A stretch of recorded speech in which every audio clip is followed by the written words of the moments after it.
मुख्य विकास अधिकारी अभिनव गोपाल ने महिलाओं को अपने पैरों पर खड़ा करने और उन्हें आत्मनिर्भर बनाने के लिए एक महत्वपूर्ण पहल की है। उन्होंने बताया कि कई महिलाएं व्यापार करना चाहती हैं, लेकिन उन्हें अपना उत्पाद बेचने के लिए सही मंच नहीं मिल पाता। इसी के लिए अब गाजियाबाद के विकास भवन में महिलाओं को अपने हस्तशिल्प, कढ़ाई, पेंटिंग, आर्टिफिशियल ज्वेलरी, मोमबत्तियां, मिट्टी के खिलौने, दीपक, मसाले, पापड़, अचार आदि सामान डिस्प्ले और बिक्री के लिए जगह दी जाएगी। मुख्य विकास अधिकारी ने बताया कि विकास भवन में अधिकारी, वकील, जज और आम जनता का आना जाना होता है, जिससे महिलाओं को अपने उत्पाद बेचने का बेहतर अवसर मिलेगा। इससे न केवल महिलाएं आत्मनिर्भर बनेंगी, बल्कि उनके परिवार का आर्थिक विकास भी होगा। इसके अलावा मुख्य विकास अधिकारी ने एक महिला को विकास भवन परिसर में शुद्ध शाकाहारी भोजनालय खोलने की अनुमति भी दी है, जहां सस्ते दामों पर स्वादिष्ट और शुद्ध भोजन उपलब्ध कराया जाता है।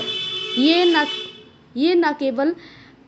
ये महिला न केवल अपने परिवार का भरण पोषण कर रही हैं, बल्कि अन्य महिलाओं को भी रोजगार दे रही हैं। एक नई पहल शुरू की जा रही है, स्वयं सहायता समूह की जो महिलाएं हैं उनके लिए सेंटर बनाया जा रहा है। किस तरह का सेंटर है, कहाँ बनाया जा रहा है, क्या कुछ इसका काम होगा? ये जो सेंटर बनाया जा रहा है ये एक तरह का डिस्प्ले सेंटर है, एक तरह का आप कह सकते हैं कि अगर मैं इसको एक अच्छी भाषा में कहूँ तो शोरूम के रूप में ये स्थापित हो रहा है। जहाँ पर जो हमारे स्वयं सहायता समूह जो हमारे ग्रामीण क्षेत्र में हमारी महिलाओं के जो ग्रुप्स होते हैं उनके द्वारा जो प्रोडक्ट्स बनाए जाते हैं, तो उनकी मार्केटिंग के लिए ये पूरा एक पहल है, छोटी सी पहल है, जो कि विकास भवन के ग्राउंड फ्लोर पर हमारे एनआरएलएम के ऑफिस के सामने, बिल्कुल ठीक सामने इसको स्थापित किया जा रहा है। और एक बहुत बड़ी समस्या जो आती है हमेशा स्वयं सहायता समूह के साथ, एक मार्केटिंग की एक जो कड़ी रहती है वो हमेशा मिसिंग रह जाती है, जिस कारण कई स्वयं सहायता समूह जो बहुत अच्छे प्रोडक्ट्स बनाते हैं वो बेच नहीं पाते हैं प्रोडक्ट्स को। तो ये एक छोटा सा प्लेटफॉर्म रहेगा जहां पर लोगों को उनके द्वारा बनाए जा रहे प्रोडक्ट्स के बारे में जानकारी भी मिलेगी और एक साथ ही साथ एक लिंक बैठेगा जो मार्केट से सीधा लिंक, क्योंकि आप लोगों के माध्यम से जो यहाँ पे लोग आते हैं, पब्लिक आती है और यहाँ पे हमारे वकील गण भी होते हैं यहाँ पर, और तमाम जो यहाँ पर डेली विजिट करते हैं, तो उनको भी इस चीज़ का जानकारी मिलेगी कि ऐसे भी प्रोडक्ट्स जो हैं जो आप मार्केट से लेते हैं वो हमारे स्वयं सहायता समूह भी बनाते हैं।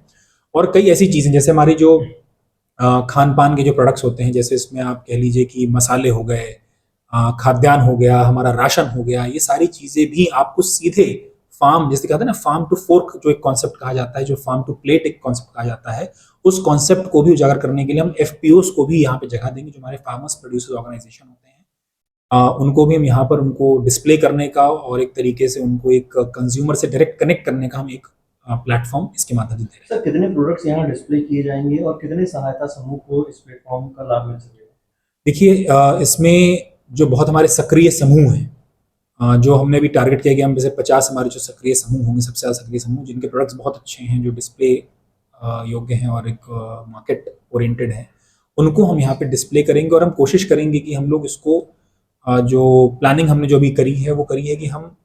इन्हीं में से जो एक्टिव महिलाएं होंगी उन्हीं को एज अ मैनेजर यहाँ पर हम स्थापित करेंगे, और वही पूरा, जैसे मान लीजिए कि मैं एक समूह से हूँ और मैंने 10 प्रोडक्ट यहाँ पे दिए हैं और उसको बेच के उसका पूरा ब्यौरा मैं उसको दूंगी, और बारी बारी इस तरीके से जो भी एक्टिव हमारे समूह हैं यहाँ पर उसको पूरा मैनेज करेंगे।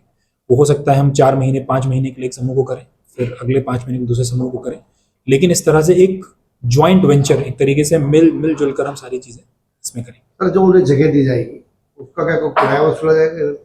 नहीं, देखिए, ये एक सिंपल एक कॉन्सेप्ट यहाँ पे सिर्फ और सिर्फ उनको प्रमोट करने के लिए एक मार्केटिंग का एक जरिया दिया गया है। इसमें ऐसा कोई भी किराया एज सच इसमें उनसे नहीं लिया जाएगा। जब एक बार वो एक अच्छे प्लेटफॉर्म पे आ जाएंगे, एक अच्छी मार्केटिंग उनको मिलने लगेगी इसके माध्यम से, और वो एक अच्छे मैं कहूँगा कि एक फर्म के रूप में, एक अच्छे में उद्यमी के रूप में जब अपने आप को स्थापित कर लेंगे, तो हम फिर दूसरे किसी समूह को जो अभी स्ट्रगलिंग फेज में होगा उनको हम इस प्लेटफॉर्म का इस्तेमाल करने का। शॉपिंग मॉल की बात भी कही जा रही है, क्या ऐसा भी कुछ है सर? नहीं, शॉपिंग मॉल तो नहीं इसको मैं कहूँगा, मतलब वो शब्द ठीक नहीं होगा इसका यूज़ करने के लिए, बट एक तरह से ये डिस्प्ले और एक छोटा सा प्लेटफॉर्म जो हमारे स्वयं सहायता समूह और एफपीओज होते हैं उनको सपोर्ट करने के लिए ये। सर, आपके द्वारा किए जा रहे समय समय प्रयोग जो होते हैं सफल रहते हैं, यह प्रयोग भी अगर सफल होता है तो क्या शासन के इस कार्यालय से निकल कहीं और भी जगह दी जाएगी? बिल्कुल, इसमें आप दी जाएगी, और बल्कि हम कोशिश ये करेंगे कि जैसा बताया गया है कि गाजियाबाद में भी हमारा इंदिरापुरम में एक हाट है, उस हाट को भी जो नगर निगम ने अब उसको आई थिंक टेक ओवर कर लिया है, और जो मुझे जानकारी मिली है तो इसमें हम ज़रूर ऐसे जो समूह और जैसे एफपीओज जो इसमें अब बहुत आगे बढ़ जाएंगे, जो एक बिजनेस के रूप में अपने को स्थापित कर लेंगे, तो उनको हार्ट में भी उस तरह की जगह दिलवाने की कोशिश करेंगे और वहाँ पर उनको स्थापित करने की कोशिश करेंगे। और अगर इस तरह का एक एक्सपेरिमेंट हमारा सक्सेसफुल रहता है, हालांकि देखिए एक ऑलरेडी एक जो इंस्ट्रक्शन लास्ट फाइनेंशियल ईयर में हमारे एफपीओ के लिए आए थे कि हमें एफपीओ के लिए विकास भवन में जगह देनी थी,